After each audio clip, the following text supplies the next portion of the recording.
Here I'm going to start with the last part of the video, and now we're going to talk about proteins. The protein that they are like really important for life. Well, all of the macromolecules are really important, but in specific, we had the DNA. The DNA had the instructions of life, and the DNA teach or give the instruction of how to make the proteins. We have in our body around 50,000 different kinds of proteins. So, and every one of these proteins has a specific function, has a specific job. So it's really important to have all the proteins working. Just imagine 50,000 jobs that happen in our body every second, every day, and we need to really be careful with this. If something happens and some protein doesn't do its work, we can be really sick, or we can get like we can even die. We don't have enough like proteins working, or the proteins that they make a lot of chemical reaction in our body. So the proteins, like the other ones, they are made with monomers, like the lipids and the carbohydrates. So the proteins, they are made with monomers. The nucleic acid, they are as well are made with monomers. And in specific, the proteins are like the others. They are like made with, they are determined by peptide bonds, and these peptide bonds are at the hydration synthesis. So as we already explained it, we use this to bond, to make a special bonds between polymers or monomers. Also, there are two. Well, I already said it. The protein is made with, basically, you have a carbon, and this carbon make a bond with the carboxyl group. There is a COOH, and also the carbon make a bond with an amino group. For that reason, they are called amino acids. So the monomers of the protein, they are amino acids. They are amino for the amino group. There is a NH3,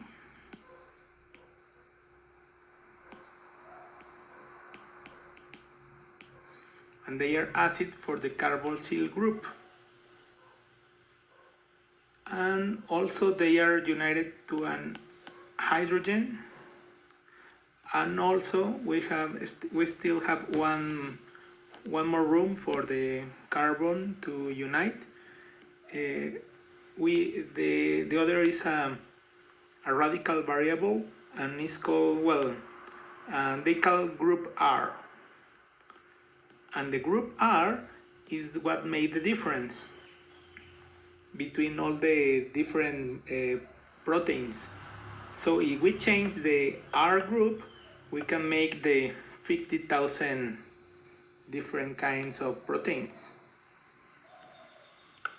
And also, the group R is what made the molecule, the polymer is what made the polymer polar or apolar,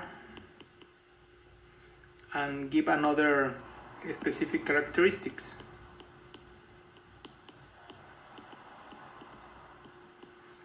Beside that, in the body, we have 20 essential proteins.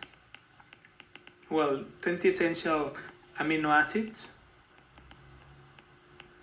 With these 20 essential amino acids, we can pretty much develop the other 50,000 proteins, because an amino acid is generally bigger than a protein. So with an amino acid you can make all kind of proteins, so it's bigger. And also, well, with that kind of proteins, we can make three different kind of stuff in our whole body. We can make primary structure. That primary structure, as we already explained it, is made with peptide bonds.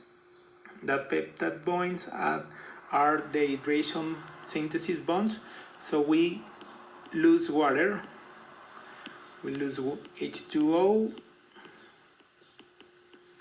but with that primary structure we can have like the basic of everything. Like every organelle in our body is made with some pieces of proteins and also some pieces of lipids. For that reason, the cell membrane has some pieces of lipids, but the rest has some pieces of proteins.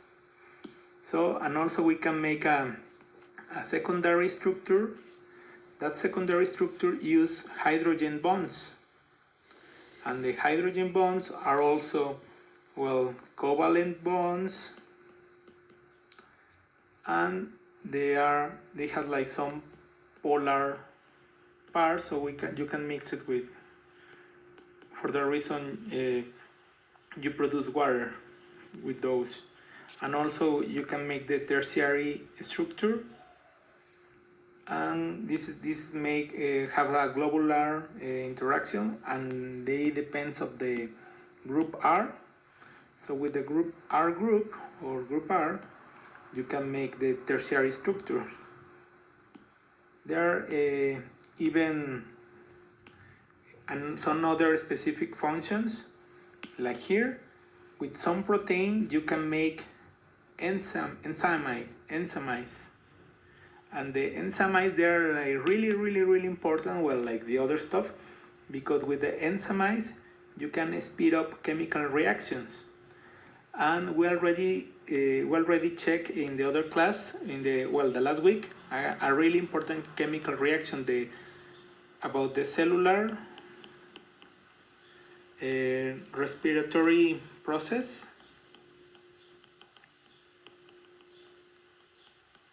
So we're going to check in another page what was the importance of this.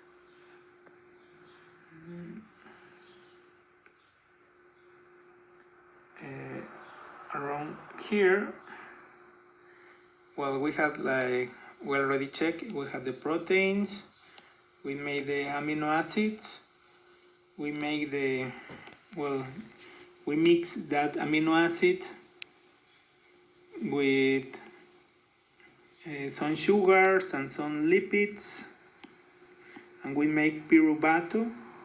From that we make acetyl CoA, and from that we finish in the Krebs cycle. And the Krebs cycle use a lot of enzymes.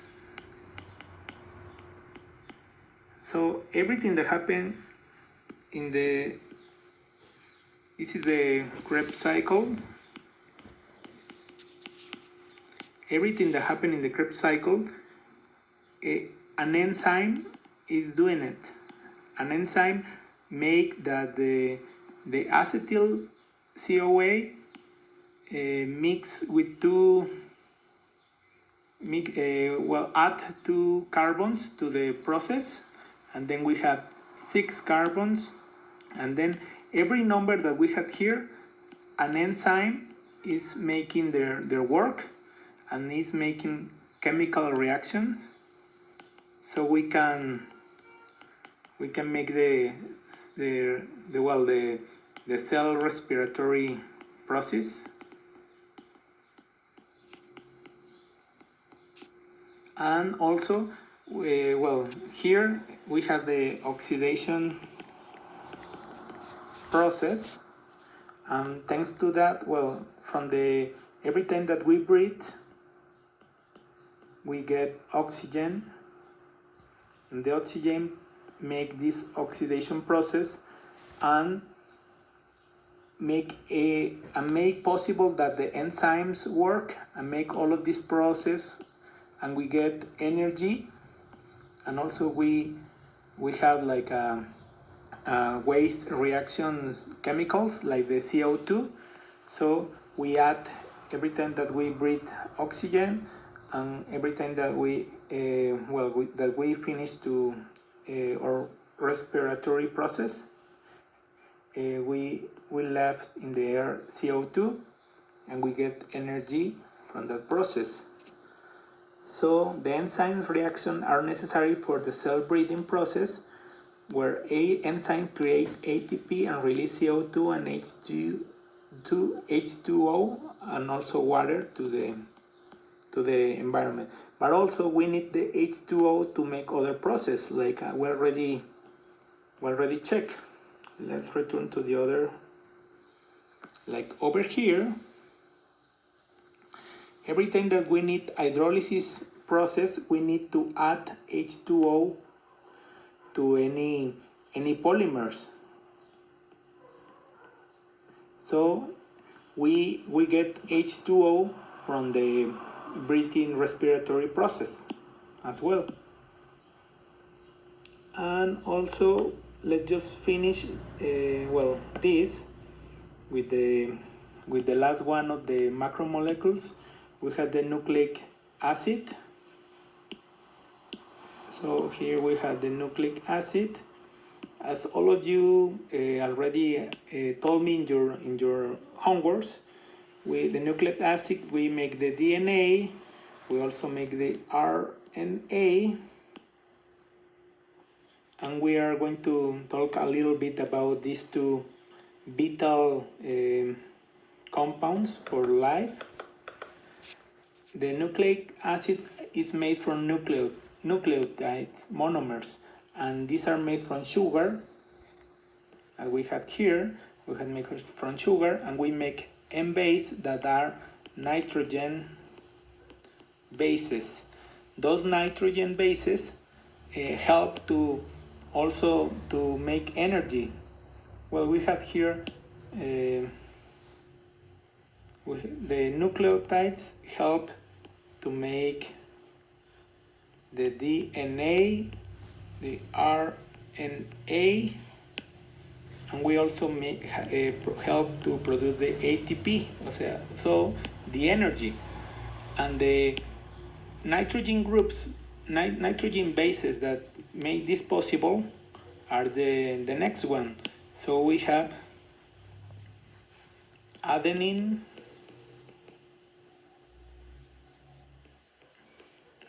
we have uracil, we have cytosine, we have guanine. So we use this for DNA. These are the nitrogen bases for the DNA.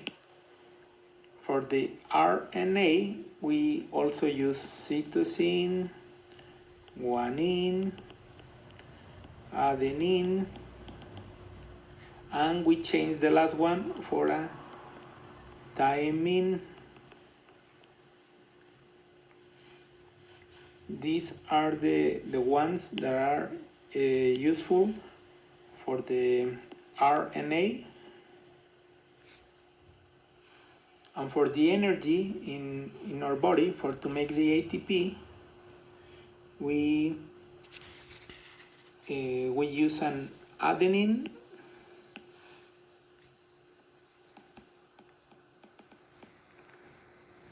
plus carbon, and also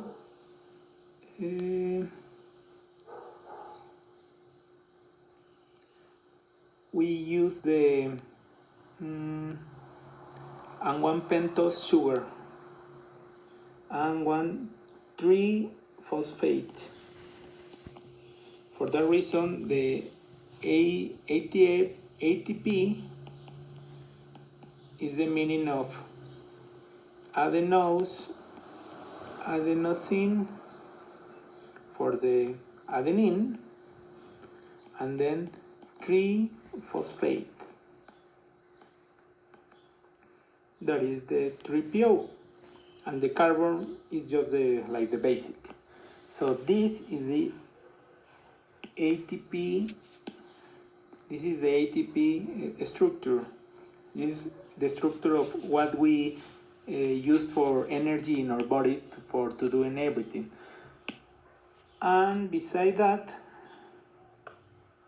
well, over here in the other presentation, here is the percentage of macromolecules in our body. So the 70%, well, here is a bacterial cell, but it's pretty much the same percentage in our body. 70% of water, of H2O, and the other chemicals, they are 2% of polysaccharides, 15% of proteins, 6% of RNA, 1% of DNA, and we got 2% of lipids, another proteins, well, like these two, the DNA or RNA, they are the nucleic acids, and also that's pretty much it. Now I'm going to just explain the same in Spanish. Muy bien, pues ya nomás para concluir, las proteínas tienen diferentes funciones en nuestro organismo. Gracias a las proteínas, por ejemplo, que tenemos 20, bueno, las proteínas están compuestas, por ejemplo, en su cadena más simple por monómeros. Estos monómeros son aminoácidos y estos aminoácidos necesitamos 20 esenciales. De esos 20 esenciales, el cuerpo necesita consumir de fuentes externas 9 y 11 el cuerpo los fabrica. Gracias a estos 20 aminoácidos, el cuerpo puede crear 50,000 tipos diferentes de proteínas que tienen muchas funciones diferentes y pues terminan ayudando a crear o a hacer muchísimas funciones. Dentro de esas funciones tenemos, por ejemplo, la función primaria de estructura, que esto se hace, por ejemplo, con la síntesis de deshidratación, que es un enlace de deshidratación. Otra de las funciones es con la parte secundaria. Esto aquí utilizamos un enlace de hidrógeno, que es un covalente polar, y para la parte terciaria de estructura utilizamos interacciones del grupo R. Ahora, para la creación de una proteína o un aminoácido, necesitamos mezclar una parte de un grupo amino, que es un NH3, con un grupo carboxil, que esta es la parte por la que se le llama ácido.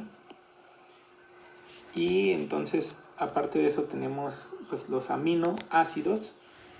Amino por su grupo amino, al ácido por el COOH, y todos los aminoácidos están unidos a un grupo hidrógeno, a un radical así simple, solo, y están unidos a un grupo R.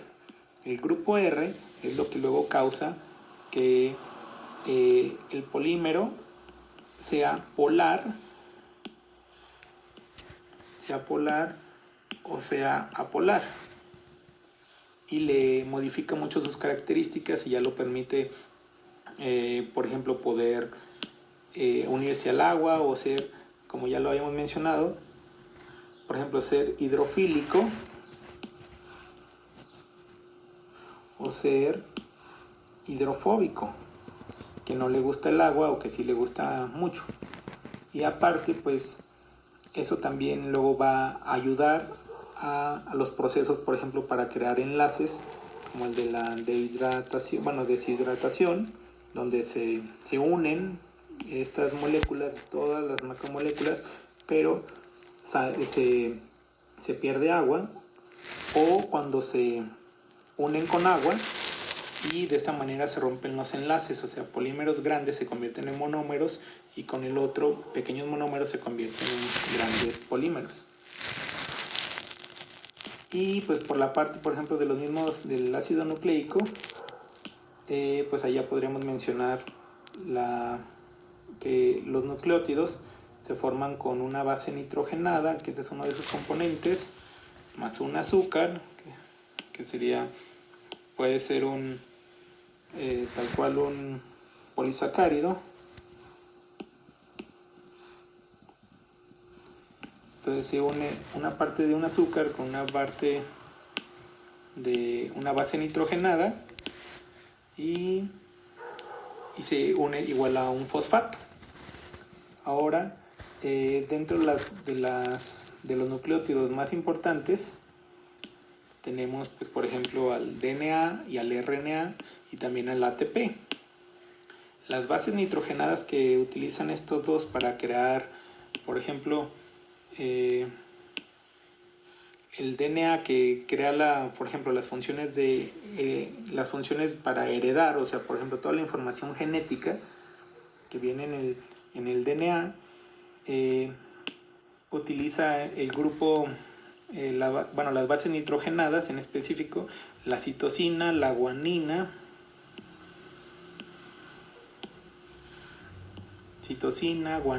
adenina y uracil. Y el RNA, que es el que funciona para mandar, es el mensajero de toda esta información. O sea, el ADN es donde se guarda toda la información y es como el banco de todos los datos genéticos, y el RNA es el que manda la instrucción de cómo se deben de crear todas las proteínas. Y para el RNA necesitamos tener citosina, guanina, adenina, o sea, son las mismas, lo único que cambia es en lugar del uracil, cambiamos la timina. Y para el ATP, que lo que significa es adenosina trifosfato, utilizamos la adenina, que es una de los grupos de las bases nitrogenadas que tiene tanto el DNA como el RNA.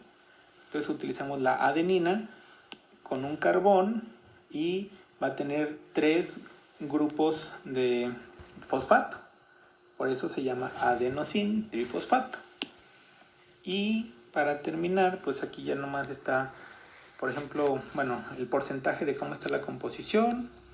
Esto es, viene de una célula bacteriana, pero la composición es muy parecida al de cualquier ser vivo en cualquier célula. Entonces, por eso tiene 70% de agua, 30% de químicos, de bioelementos en específico, o biomoléculas, macromoléculas. Tenemos, por ejemplo, 2% de polisacáridos, 15% de proteínas, 16% de RNA, 1% de DNA. Y aquí está mezclado, por ejemplo, los lípidos o el fosfato. Y los lípidos, pues, por ejemplo, ya sabemos más o menos toda su estructura. Y este era un punto que olvidé mencionar de la parte de las proteínas. Las proteínas, una de sus funciones más importantes, que son las enzimas. Las enzimas ayudan a agilizar o a aumentar la velocidad de las reacciones químicas en el cuerpo. Entonces, cada que nosotros queremos agilizar una reacción química, utilizamos enzimas. Ahora, aquí en el proceso celular que estuvieron viendo ustedes de tarea, aquí en el ciclo de Krebs hay 8 reacciones. Entonces, estas 8 reacciones, para que suceda cualquiera de estas, necesitamos usar enzimas. estas enzimas hacen que se convierte el acetil CoA, y ese acetil CoA, por ejemplo, le llegue con 2 carbonos y estos 2 carbonos se mezcle con otros componentes que ya teníamos. Entonces aquí se suman 4 y 2 son 6. Luego de estos 6 vamos a ir perdiéndolo mientras van pasando las reacciones. Aquí ya tenemos 6, lo tenemos 5, lo tenemos 4, pero aquí ya por ejemplo perdimos un CO2, aquí perdimos otro CO2, ahí se perdieron 4, aquí ganamos energía y aquí salen otros componentes a su vez. Entonces la importancia, por ejemplo, de las enzimas en esos procesos de respiración. Y pues sí, aquí es más o menos como lo veíamos de la proteína, luego sus interacciones.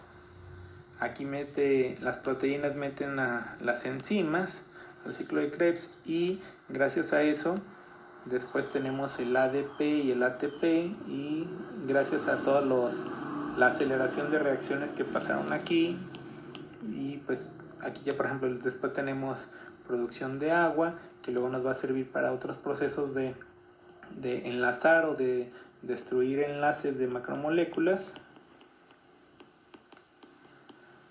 y al mismo tiempo obtención de energía con el ATP, que es adenosin trisfosfato, y también la salida de dióxido de carbono. Cada vez que inhalamos y exhalamos, por ejemplo, inhalamos oxígeno y exhalamos dióxido de carbono y algo tal vez de vapor de agua, aunque también el vapor de agua luego lo utilizamos para hacer esos enlaces.